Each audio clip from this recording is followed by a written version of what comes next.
And for more on current developments in war-torn Afghanistan, Global Affairs Analyst Nweke joins me now via Skype from Belgium. Good to have you join us. Thank you. Thank you, Precious, for having me. So now it is one thing to take control of a country. It is another thing to govern it. Let's talk about the fact that the Taliban is now trying to set up a cabinet to run the country. When you look at this group, who we've known as fighters since the formation of that group, what capacity do you think that they have to actually lead Afghanistan? Beyond showing themselves as religious extremists in the strongest terms of the world, they haven't quite shown enough governance, capacity and capability. Now, if records are anything to go by, I mean, past records in this sense, we know that their respect for human rights is zero. Management acumen, apart from dictatorship and high-handedness, is a tool that the Taliban deploys. Terror, intimidation, and all of those vices are things that they are very well known for. Now, that is the past. The present tells us that there is no departure from the past about Taliban that we know, because even though publicly they have said that there is going to be amnesty for those who offered support services for America and the Allied forces while they occupied Afghanistan, reports have it that people are being killed on daily basis. Former generals, political appointees, elected mayors of certain cities, including a female mayor. We have seen them, whipping women in the street for, not covering head to toe, and so on and so forth. But the future, one dares to hope, is going to be different from the present and the past of Taliban. How different would that be? Because they have announced that women will not hold ministerial position. Probably maybe they're going to hold positions at the lower cadre of government. They have also announced that any woman who have worked or lived in the United States will not have any position in the government. Now, they also announced that the top positions will be given to members of the Taliban Leadership Council, who we do not know for a fact, we do not know if they have any capacity or any experience as to leading in terms of government and politics, apart from the first time they took control of the country. So what really would be different? What capacity do they have to lead differently at this time? Well, the capacity, if obviously Taliban or Afghanistan under Taliban regime is going to, become a hardcore, continue to be the hardcore extremist, religious group or religious country that they've always been known for. Oh, well, then they have, very serious capacities, because we have seen that as far as extremism, religious extremism is concerned, they have all the tools available to them, they have all the experience, and they have the expertise. But if, we are expecting them to show political acumen, if we're expecting them to respect, governance tenets, as we know those throughout the world, well, our expectations will be, will be unmet, because there is simply no capacity within the veins of the Taliban to, unleash that. And this is really about seeking legitimacy from the international community.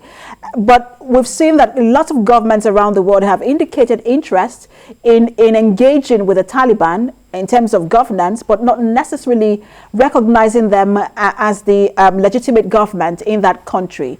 Now, what would it take what would determine a change in tone of ties or official relations?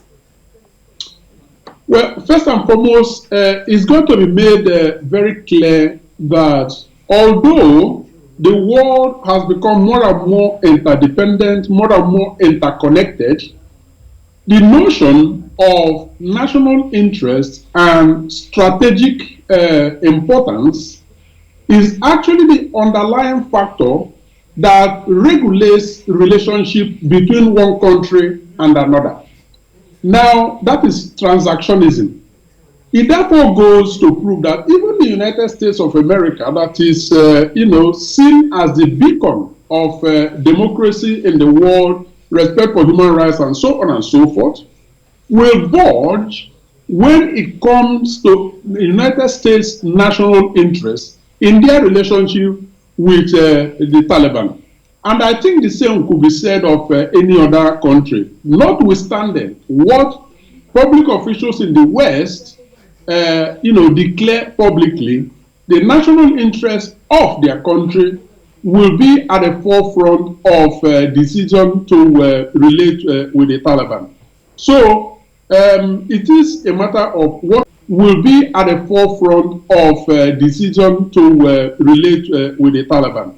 So it is a matter of what is in it for the country, that wants to relate with the Taliban. Now, if Taliban has something to offer them, you can be well assured that the rhetorics will change, and they will begin to find ways to repackage the message and make it acceptable, so that they can relate with the Taliban. So the ball will have to be kicked back to the court of the Taliban in terms of what have you got to offer the rest of the world. If there are things that you can offer, it therefore means that there will be diplomatic relationships, and countries will relate with them, pretty reasonably. Which means that we might likely see cooperation in terms of fighting the ISIS-K, that's from the U.S. end, and we might likely also see cooperation in terms of getting humanitarian aid into the country. But Afghanistan is on the brink of collapse. The economy is on the brink of collapse. It is 80% dependent on humanitarian aid and just other aids from foreign countries, government aids as well. And we know that the Taliban have not been able to access the foreign reserves in the US and other foreign countries. Is this enough pressure in terms of the humanitarian aid and access to foreign reserves? Is that enough to maintain pressure on the group from the international community? It should be. But there are also some ameliorating circumstances that plays in favor of Afghanistan in this case. So let me take it step by step. Yes, of course. There are very good reasons to want to expect some arm twisting measures against the Taliban to be able to get them to bend over so that America and the rest of the democratic world will be able to ride them. However, if you consider the elephant in the room here, which is China, and to some extent Russia, which you highlighted in your intro, then there is a cog on the wheel of America's ride in Afghanistan. And that is the fact that China is desirous to making the world see America as a nation in steady decline. And so they are already talking about the fact that their mission to Afghanistan was a huge failure. We're not going to see less of that. We're going to see more and more of that. And the purpose is to paint America off as a country that cannot be relied upon. And so what that means is that, they will do everything they can except accepting exportation of religious extremism to, the Xinjiang border of region of China. So they will bend back over to, support the Taliban as long as it helps them in their strategic mission of putting America down and having a mileage over them. And I want to ask you about how America should react to this, especially when it has to do with its reputation in terms of global leadership. But I also want to digress a bit still on Afghanistan, but just this report by intelligence in the United States that some domestic extremists are taking a liking, and white supremacists are taking a liking to the success of the Taliban. We remember what happened with ISIS and how they had a lot of recruitment of young people around the world. Do you think that this might likely be the case when it comes to white supremacists, that we might see people moving from other parts to work with the Taliban, as we saw with ISIS? The more straightforward way to answer that question is that America has got a lot of work in their hands. Because, yes, indeed, I think the opportunistic posture of, white supremacist group here is a very dangerous but not unexpected, development. And so America will leave no stone unturned, of course, in going after them, to be able to avert the mayhem that such development portends. But will they give it a shot? Yes, certainly. They will keep trying, but it doesn't look to me like they are going to have very much success. Now, that's on that aspect. On the other aspect, you can also see that Russia, that is a sworn enemy, at least under Putin, will continue also to support through the, through technology and otherwise, like they did, with the elections, all negative forces domestically within the United States, to be able to empower them, to be able to do harm to the United States, in this specific case, in their relationship with Afghanistan. So there is a whole lot of juggling, a whole lot of re-strategizing that America needs to do. Absolutely.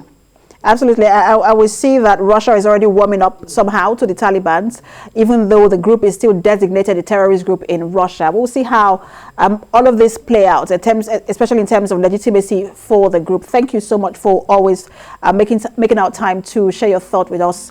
Collins Nweke, Global Affairs Analyst. Thank you for having me. Cheers.